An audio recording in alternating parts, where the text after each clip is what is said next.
저를 따라 옆 사람과 인사하겠습니다. 잘 섬겨주셔서 고맙습니다.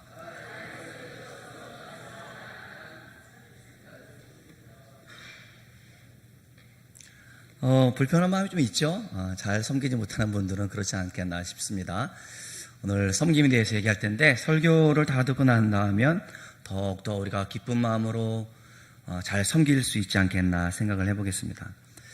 거듭났다, 우리가 중생했다라는 말을 합니다만은, 이 중생함의 비밀은 사실은 사랑에 있습니다. 그러니까 유대 지도자 니고데모가 예수님께 밤에 몰래 와서 물어봤습니다. 예수님, 어떻게 해야 우리가 영생을 얻을 수 있습니까? 라고 물었을 때 예수님께서 사람이 거듭난다는 것은 우리가 하나님의 진리에 대해서 눈을 뜨게 되어지고 그 사실을 깨닫게 되어지고 아는 것을 의미하게 되어지는데, 이제 진리에 눈을 뜨게 되어지면 예수님을 구주로 영접하게 되어집니다.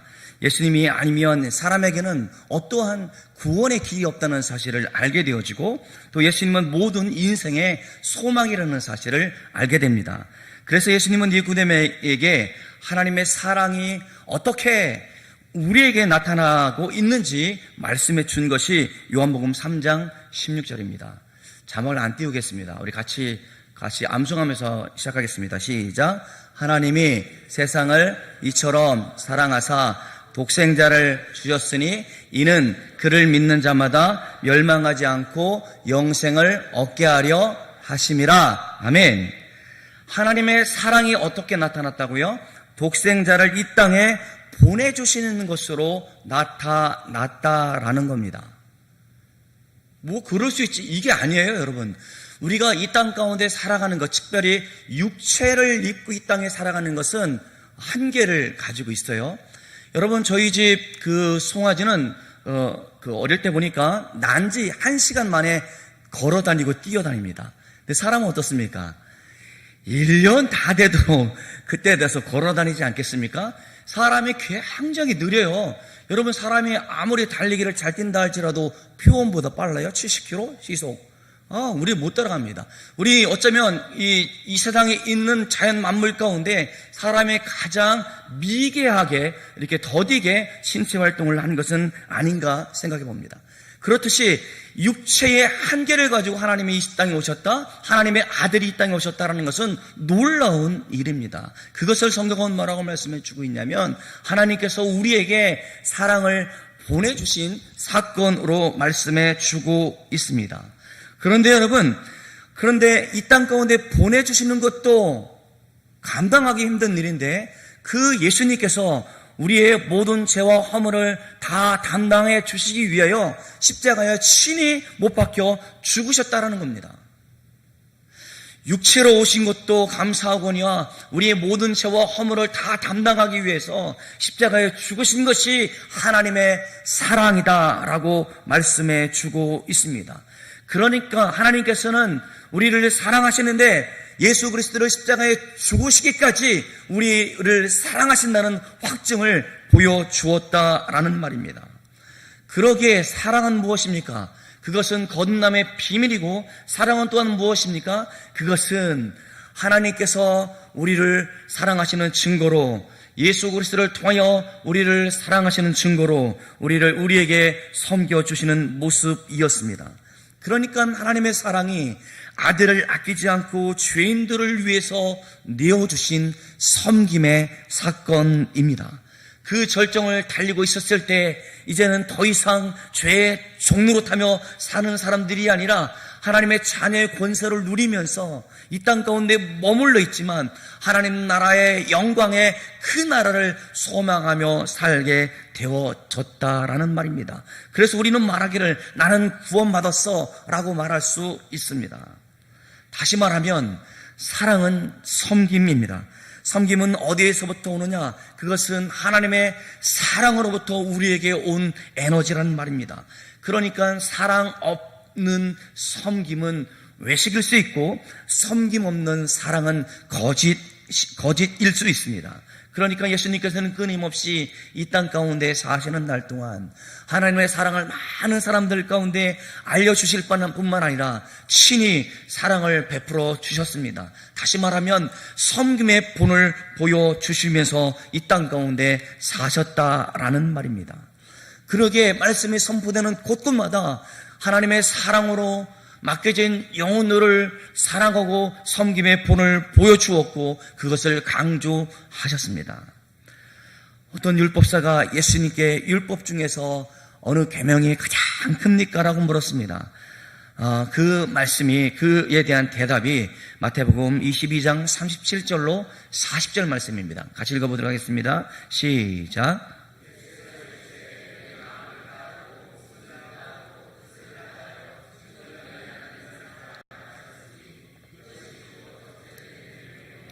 둘째도 그와 같으니 내 이웃을 내 자신같이 사랑하라 하셨으니 이 두 계명이 온 율법과 선지자의 강령이니라. 아멘. 이 말씀 가운데 글을 놔주세요. 사랑하라는 말에 제가 가로를 쳤는데 아까 말씀드렸습니다. 사랑은 섬김이다 라고 말씀을 드렸는데 사랑하라라는 말 대신에 우리 다시 이 말을 넣고 읽어봤으면 좋겠습니다. 섬겨라 라는 말로 듣고 사랑하라 대신에 섬겨라. 같이 시작.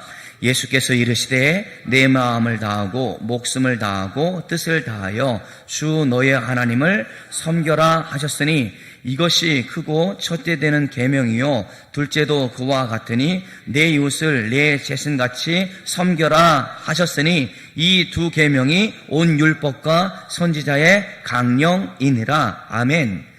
섬겨라, 사랑하라 같은 말이라고 말씀드리는 이유가 무엇이냐면 하나님의 사랑을 아는 사람만이 진정으로 섬길 수 있기 때문에 그렇습니다. 우리가 복음을 전하면서 온전한 사랑으로 어쩌면 잘 섬기지 못했기 때문에 불신자들이 저렇게 거부 반응을 일으키고 있는 것은 아닌지 모르겠습니다. 그러나 여러분, 우리가 지금 한 주간 동안 우리가 선물을 가지고 전도대장들 가운데 찾아가 좋은 관계를 맺고자 우리가 여러분들 돕고자 선물을 주었지 않겠습니까? 아직도 집에 쌓아두고 계시는 분들 반드시 곰팡이 핍니다. 쌓아두시면 안 되고 가져가서 우리가 좋은 관계를 맺기 위해서 우리가 그 선물을 여러분들한테 제공해 주었단 말이에요. 여러분, 속담에 이런 말 있죠. 웃는 얼굴에 뭐 뱉지 않습니까? 선물 가지고 가는데 여러분 박대할 사람 있을 것 같아요? 없을 것 같아요? 없어요. 선물은 다 누구든지 좋아한다라는 말입니다. 그러니까 우리가 선물을 가질 때 너 이 선물 받고 우리 교회에 꼭 와 이런 말이 아니라 우리가 만나는 사람과 좋은 관계를 맺기 위해서 우리가 선물을 가지고 간다라는 말입니다. 그런데 너 이거 안 가지고 오면 큰일 난다 이런 마음이 아니라 우리 마음 가운데 어떤 마음이 있습니까? 내가 하나님께 사랑을 받았는데 아무런 조건도 없이 그 은혜로 받은 그 사랑을 가지고 사랑하는 마음을 가지고 전도 대상자에게 가서 우리가 선물을 전해줄 수 있어야 한다라는 말입니다. 그러니까 내가 전도해야겠다는 그런 명분을 가지고 가는 것이 아니라 하나님께서 저 사람을 사랑하라, 섬겨라 하는 마음으로 우리로 하여금 그렇게 가게 하셨다는 사실을 믿음으로 고백할 수 있는 저와 여러분들 되어지기를 간절히 소망합니다. 오늘 본문의 배경은 24장, 25장에 이르러 인자의 영광스러운 출현의 때, 그러니까 종말의 때가 어떠할 것인지, 그 다음에 주님께서 재림할 때에 어떠한 일이 일어날 것인지에 대해서 말씀해 주고 있고, 특별히 양과 염소를 분리하는 것 같이 민족들이, 사람들이 분리되어질 것이라는 사실을 말씀해 주고 있습니다. 오른쪽에 있는 양들이 받는 상급에 대해서 말씀해 주고 있어요. 오른쪽 양 상급을 받는다고 말씀해 주고 있는데 그 상급은 하나님 나라를 상속받는 것이라고 말씀해 주고 있고 그 근거는 예수 그리스도께서 우리 가운데 자비를 보여주셨기 때문이라고 말씀해 주고 있고 그것이 언제입니까? 라고 물었을 때에 예수님께서 말씀하신 것이 40절 말씀입니다. 우리 다 같이 40절을 읽어보겠습니다. 시작. 임금이 대답하여 이르시되 내가 진실로 너희에게 이르노니 너희가 여기 내 형제 중에 지극히 작은 자 하나에게 한 것이 곧 내게 한 것이니라 하시고 나의 가장 작은 자를 돌보았을 때라고 말씀해 주고 있습니다. 지극히 작은 자가 누구입니까? 오늘 보았듯이 배고픈 사람, 목마른 사람, 헐벗은 사람, 병든 사람, 어려움이 없는 사람, 그럴 수 있습니다. 교회 안에도 이런 사람들이 눈에 띈다고 한다면 여러분들의 마음을 열어서, 여러분의 지갑을 열어서 가난한 사람들, 병든 사람을 도와야 하는 것이 하나님의 사람들일 것입니다. 그런데 사도 바울이 뭐라고 말씀해 주고 있습니까? 난 지극히 작은 자, 죄인 중에 괴수. 어쩌면 이게 안 와닿아요. 여러분 그거 싫어하시는 것 같은데, 저는 저의 신앙 고백이기 때문에 늘 한번 말합니다만은 목사도 죄를 짓습니다. 그것 때문에 마음 아파하고 늘 항상 죄 짓지 않도록 늘 기도하고 애쓰고 있습니다. 목사도 죄를 짓는다는 말 여러분 불편하시죠? 아니요. 솔직히 다 그래요.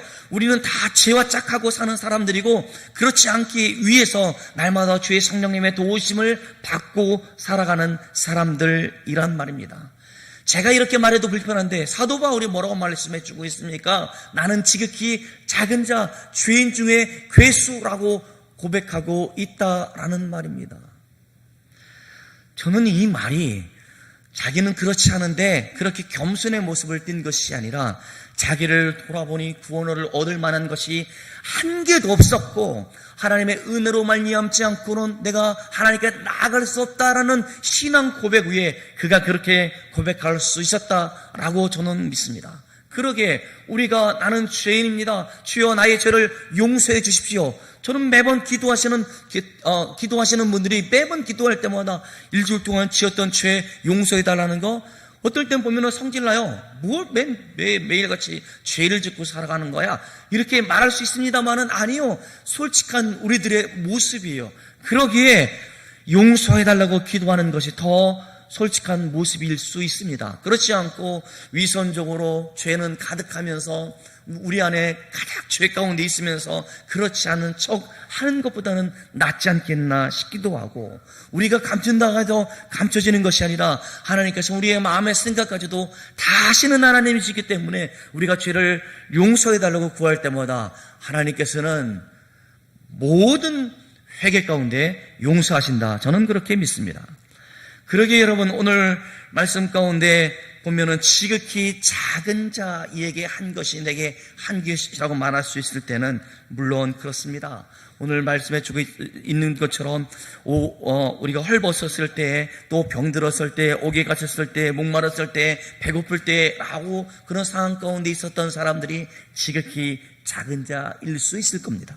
그런데 오늘 마태복음 10장과 연결해서 이 말씀을 해석해 보면 지극히 작은 자가 누구냐면 말씀을 증거하는 제자들을 은유적으로 표현해 주고 있는 것으로도 해석되어질 수 있는 말입니다. 그러니까 무슨 말이냐면 우리가 주의 복음을 증거할 때 이렇게 어려운 일을 겪을 수 있다는 것이죠. 병들을 수 있습니다. 헐벗을 수 있습니다. 어려운 가운데 있을 수 있습니다. 그럼에도 불구하고 내가 주의 복음을 증거하는 데 있어서 내의 증거를 통해서 주의 복음을 듣고 구원받은 사람이 오른쪽에 있는 양이다라고 말씀해 주고 있고 그가 상급을 받는다라고 말씀해 주고 있다라는 겁니다. 그러니까 저는 이 말에 굉장히 위로가 되어져요. 어쩌면 눈에 보이는 사람들이 지극히 작은 자일 수 있습니다만은 우리가 주의 복음을 전하다가 어려움을 겪는 사람들도 지극한 사람일 수 있다라는 말입니다.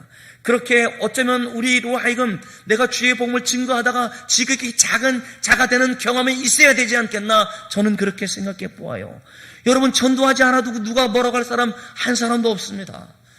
그러나 우리가 구원받은 그 은혜가 무엇입니까? 이 땅 가운데 살아가는 날 동안 내가 해야 될 가장 최고의 일은 무엇이냐면 죽어져가는 영혼들 가운데 생명의 복음을 증거하라. 주님께서는 승천하시기 전에 우리 가운데 그렇게 우리 가운데 그렇게 명령하고 있다라는 사실입니다. 그러게 내가 주의 복음을 증거하다가 지극히 작은 자가 되어지는 경험을 하는 사람들, 그 사람들은 주님께서 이 땅 가운데 다시 오셨을 때 하나님 나라에 들어가는 사람들이라고 오는 본문은 우리 가운데 가르쳐주고 있다라는 말입니다.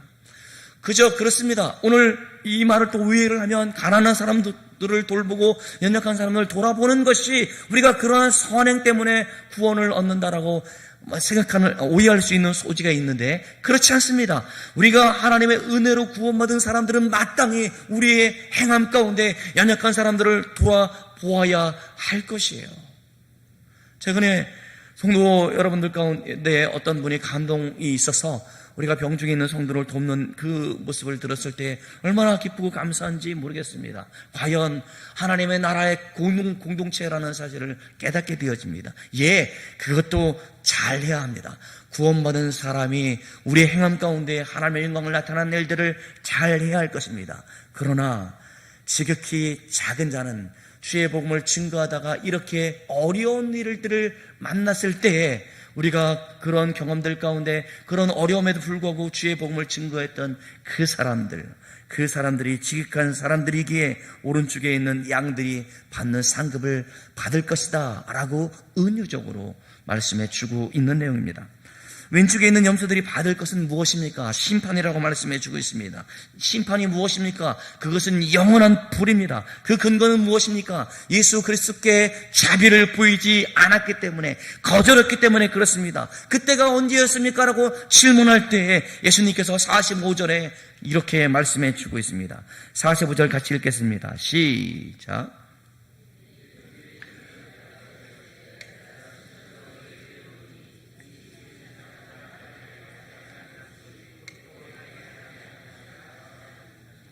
지극히 작은 자 하나에게 하지 않았다라는 것은 사랑으로 온 힘을 기울여 어떤 어려움과 역경과 고난 가운데도 주의 복음을 전하고자 했던 그것을 그럼에도 불구하고 받아들이지 않는 것을 말씀해 주고 있고, 또 우리가 주를 믿는 사람으로서, 하나님의 백성으로서 우리 주변에 어려우는 사람들 가운데 외면했던 사람들에 대해서 경고해 주고 있다라는 겁니다. 그래서 결론적으로 46절은 뭐라고 말씀해 주고 있습니까? 악인들은 영원한 형벌 가운데 있을 것이고 의인들은 영원한 생명 가운데 들어간다라고 말씀해 주고 있습니다. 앞장에 보면, 24장에 보면 인자의 때가 아무런 징조도 없이 갑자기 임할 것이기 때문에 우리는 그날이 언제인지 몰라서 늘 항상 깨어 준비하라고 말씀해 주고 있습니다. 그렇지 않으면 노아의 때의 사람들처럼, 불성실한 종처럼, 미련한 다더처녀처럼, 한 달란트 받은 종의 경우처럼 도적과 같이 갑자기 임하실 인자의 심판을 피할 수 없다라고 경고해 주고 있는 겁니다. 그런데 인자의 재림의 때를 위한 준비는 우리의 결단과 우리의 의지와 우리의 생각과 우리의 지혜로 하는 것이 아니라 내가 주님과의 관계에 기초했을 때 한다라는 것입니다. 그 관계가 무엇입니까? 우리 주님께서는 우리 모두를 제자로 삼아 주셨다는 것이죠. 주님께서 원하시는 삶을 살아가는 제자의 삶이 우리 가운데 요청되어진다라는 말입니다. 그러니까 우리의 삶 가운데 그리스도의 제자로서 만나는 사람들을 사랑하고 그들 가운데 복음을 증거하는 삶, 그런 관계가 기초가 되어졌을 때 재림을 준비하는 성도의 자세인 것을 말씀해 주고 있다라는 말입니다. 다시 한번, 오늘 본문은 가난한 사람들, 연약한 사람들을, 병든 사람들을 도와줘야 구원을 받는다라는 말씀이 아니었습니다. 그것은 인간 구원의 조건이 선행이다라고 말하고 있는 것이 아닙니다. 구원받은 사람은 이제 이웃에 대해서 만나는 사람들 가운데 주의 사랑으로 주의 계명을 실천한 의무가 있고, 또 그것을 믿음으로 주를 섬기는 자라는 사실을, 그 사람이라는 사실을, 사랑을 실천하는 사람이라는 사실을 말씀해 주고 있습니다. 바로 이런 사람이 구원받을 것이라는 측면을 강조하고 있는 것이 오늘 본문의 말씀입니다. 앞에서 달란트 비유에 대해서 구체적으로 설명해 주고 있는 부분이기도 합니다. 그러니까 하나님께서 우리들 가운데 허락하신 재능과 은사들은 우리가 눈에 보이지 않는 은사들도 있습니다. 예언, 방언, 사랑 여러 가지들도 있습니다만 눈에 보이는 은사들도 있는데 여러분들이 잘할 수 있는 재능들, 가지고 있는 재물들, 여러분들의 에너지들 이런 것들을 가지고 성도들의 관심과 도움과 필요를 채울 수 있도록 사용되어져야 함을 구체적으로 예시적으로 설명해 주고 있는 본문이기도 합니다.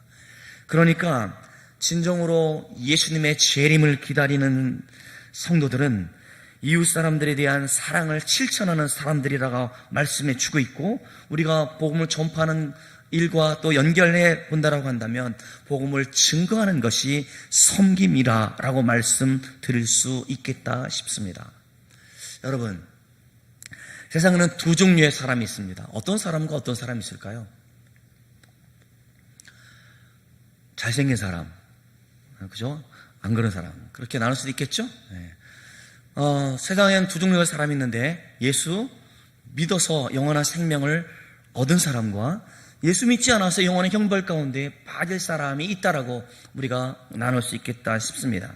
그런데 어떤 사람은 세 종류의 사람이 있다라고 얘기를 해요. 첫째는 그리스도를 거절하고 영원한 심판을 향하여 가는 사람들이 있고, 둘째는 천국에 거의 가까운 전도대장자들이 있을 것이고, 셋째는 천국을 향하여 이미 걸어가고 있는 신자들이 있다라고 나누기도 합니다. 저는 이것이 잘못되어졌다라고 생각합니다. 우리가 전도대장자로 삼았던 사람들도 첫 번째 그룹들처럼 예수 그리스도를 믿지 않고 영원한 심판을 향하여 걸어가고 있는 사람들이란 말입니다. 그 사람들 가운데 우리가 해야 될 일이 무엇입니까? 하나님의 사랑을, 우리 주 예수 그리스도의 복음을 증거할 사명이 우리 가운데 주어져 있다는 겁니다. 중간지대가 없어요. 영벌을 얻을 사람인지 영생을 얻을 사람인지 이 중간지대가 없다는 말입니다. 여기 있는 사람들에게 가서 주의 복음을 증거할 사명이 우리 가운데 놓여져 있다라는 말입니다. 모든 사람들은 다 예외 없이 하나님의 심판대 앞에 다 서게 되어지고, 모든 우리가 행했던 모든 일들이 다 드러내지게 되어집니다. 오늘 본문에서 의인과 악인을 말씀해 주고 있는데, 그것의 기준이 무엇이란 말입니까? 누구를 영접하고 누구를 도와주는 것이 주님을 영접한 일이라 할 수 있겠습니까? 사랑하는 성도 여러분, 이제 우리는 해피데이를 진행하면서 지난 한 주간 동안 전도대장자 1차, 2차를 정했습니다. 447명을 우리 전도대장자로 품고 기도하는 것 가운데 있습니다. 기도하는 것은 내가 그들 가운데 하나님의 사랑으로 다가가게 하시고 그를 긍휼히 여기는 마음, 하나님의 아버지의 마음으로 다가가게 해달라고 기도하면서 우리는 그렇게 진행하고 있습니다. 또 선물은 어떻습니까? 우리가 좋은 관계를 유지하기 위해서, 마음을 열게 하기 위해서 우리는 선물을 교회에서 제공해 주는 대로 그것을 가지고 가고 있습니다. 그러기에 우리는 그 사람들은 어떤 사람들인지 분명히 알아야 할 것입니다. 그들은 영적인 가난 가운데 결박되어져 있었던 사람들에게 우리를 통하여 주의 복음이 증거되어지고 그들을 섬김으로 인해서 그들이 우리와 같이 하나님을 예비하며 영원한 생명 가운데 거할 소망을 품고 이 일에 매진할 수 있는 저와 여러분들 되어지기를 주님의 이름으로 축원합니다.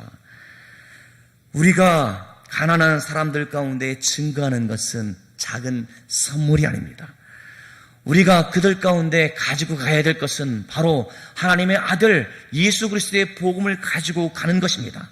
전도 대장자들 가운데 우리가 증거해야 할 것은 우리의 마음을 증거하는 것이 아니라 하나님의 아버지의 마음을 알아서 복음을 가지고 가는 것이 우리들에게 주어진 사명이란 말입니다. 그것이 섬김이에요. 이 땅에서의 섬김의 삶이 얼마나 중요한지 모르겠습니다. 내가 이렇게 그저 그렇게 살아가는 것이 아니라 분명한 이유와 목적과 사명이 있다란 말입니다. 그것은 죽어가는 영혼들 가운데 복음을 증거할 사명, 그것은 사랑이요, 그것은 섬김이란 말입니다. 하나님 앞에서 인정받았다는 삶을 살았다라고 심판대 앞에서 그렇게 인정받는 것이 저의 소원입니다. 아니, 여러분의 소원일 것입니다. 너 그래 동산교회에서 많은 일을 잘 감당해 주어졌구나, 잘했다라는 칭찬을 받고자 하는 것이 여러분의 소망일 수 있을 것입니다.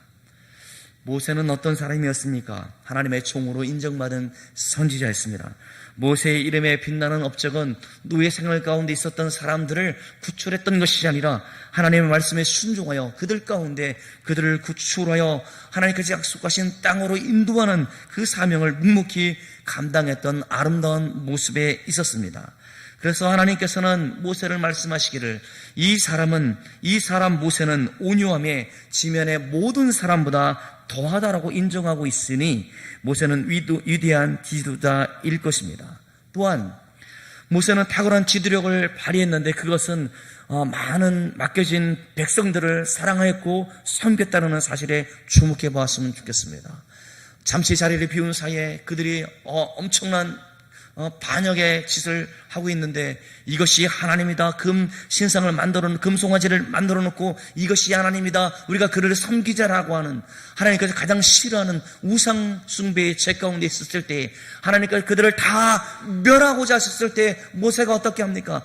하나님, 내가 생명책에서 없어진다 할지라도 이 민족을 구원하여 주옵소서 라고 기도했던 것을 우리는 너무나 잘 알고 있습니다. 그러니까 그가 진정한 섬김의 리더십을 보여줬던 그 증거가 무엇이었습니까? 하나님 앞에서 눈물을 흘리며 이 백성들의 죄를 용서해달라고 했던 그 모습이 섬김의 리더십이지 않나 생각해 봅니다. 우리는 원래 하나님과 친한 사람이 아니었습니다. 하나님과 화목할 수 있는 존재가 아니었습니다. 하나님을 나아갈 수 없습니다. 왜냐하면 다 죽게 되어지기 때문에 하나님을 등지고 살았고 외로움과 고통과 아픔 가운데 살았던 사람들이었습니다. 그러나 하나님의 긍휼에 힘입어서 은혜의 길을 따라서 우리가 이제는 하나님 나라의 소망을 가지고 살게 되어졌습니다. 이 모든 것이 주님의 은혜다라고 고백하는 사람들이 여러분들입니다. 그것을 깨닫는 사람들은 이제 하나님의 사랑에 감동되어져서 이 사랑을 전하지 않고는 견딜 수 없는 마음을 품었던 사람들이 우리 동산교회 성도인 줄 저는 믿습니다. 그런데 만약에 죽어져가는 저 영혼들을 향하여 우리가 외면한다면 공중권세 잡은 자의 그 괴계 앞에 엎드려서 신음하고 있는 사람들을 외면한다면 세상의 부귀 가운데 잠시 그것이 누리는 것이 행복이다 말하는 사람들의 어리석음 가운데 우리가 눈 감아 버린다라고 한다면 그들은 영원한 생명을 듣지도 보지도 확신할 수도 없게 되어진다는 말입니다.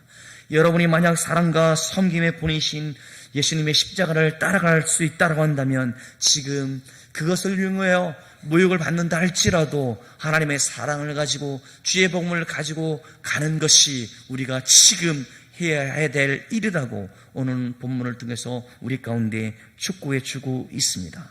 그러게 여러분, 지금 아직까지 우리가 3주에 걸쳐서 우리가 말씀을 듣고 구역 공과를 하고 있고 우리가 구도 외치고 우리가 함께 전도대장들도 작정하고 있습니다만은 가장 중요한 것은 내 마음이 지금 어떤가 여러분 돌아봤으면 좋겠습니다. 내 마음 가운데 하나님의 사랑에 감격한 마음이 회복되고 있는지, 내가 이 주에 내가 어떻게 구원받았는지에 대해서 알고 그 은혜에 감격하여 하나님께서 나를 통하여 죽고자 하는 저 영혼들 가운데 주의 복음을 증거하고자 원하신다는 그런 확신이 여러분 가운데 있기를 간절히 소망합니다. 우리가 집계를 해보니까 169명이 참여를 했습니다. 그러니까 우리가 출석 인원 대비 그러면 150여 명이 아직도 참여하지 않고 있다는 증거입니다. 여러분이 지금 생각나는 그 사람이 하나님께서 여러분들 가운데 생각나게 한 사람이고 여러분들을 지금 가장 힘들게 하는 그 사람이 하나님께서 여러분들이 기도하라 여러분에게 생각나게 한 사람임을 기억하시고 여러분 전도대상자 정하는 일에 여러분 참여하십시오. 그리고 그 사람들을 위해서 기도하십시오. 그리고 그 사람들 가운데 좋은 관계를 맺기 위해서 여러분 노력하십시오. 시간을 내십시오. 그리고 찾아가십시오. 내가 그렇게 했음에도 불구하고 아무런 효과가 없는 것 같아. 아니 그렇지 않습니다. 여러분들이 마음을 품고 기도했던 그 모든 것이 그 사람에게 가지 않는다라고 한다면 여러분들은 가운데 가고 있기 때문에 그렇습니다. 그러기에 여러분, 실망과 좌절의 말, 부정적인 생각들 다 버리고 전도대장들을 청하고 함께 기도하며 좋은 관계를 유지하고 내가 받은 그 은혜를 전하지 않고는 견딜 수 없는 마음, 그 마음 가운데 사로잡혀서 살아갈 수 있는 우리 동산교회 성도 여러분들 다 되어지기를 주님의 이름으로 축원합니다. 기도하겠습니다.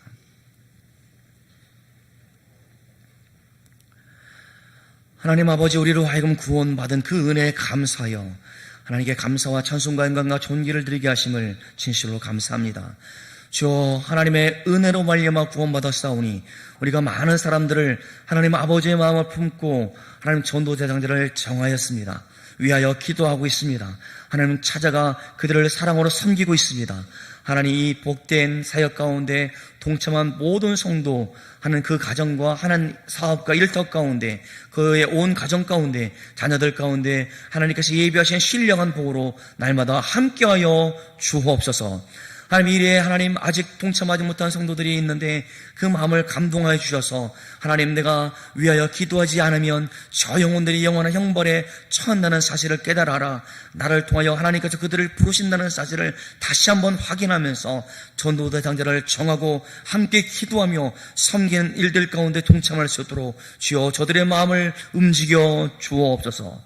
그래 하나님, 우리 교회가 이 설산동 지역에 죽어져가는 수많은 영혼들 가운데 생명의 복음을 증가하는 일에 쓰임받는 하나님의 교회가 되어주시도록 주여 함께하여 주옵소서. 일이 누구 한 사람 때문에 되어지는 것이 아니라 어린 신령부터 장령 성도에게까지 모든 사람들이 참여하여 하나님의 기뻐하시는 교회가 되어주시도록 주여 붙들어 주옵소서. 감사하오며 사랑이 많으신 예수님의 이름으로 기도드리옵나이다. 아멘.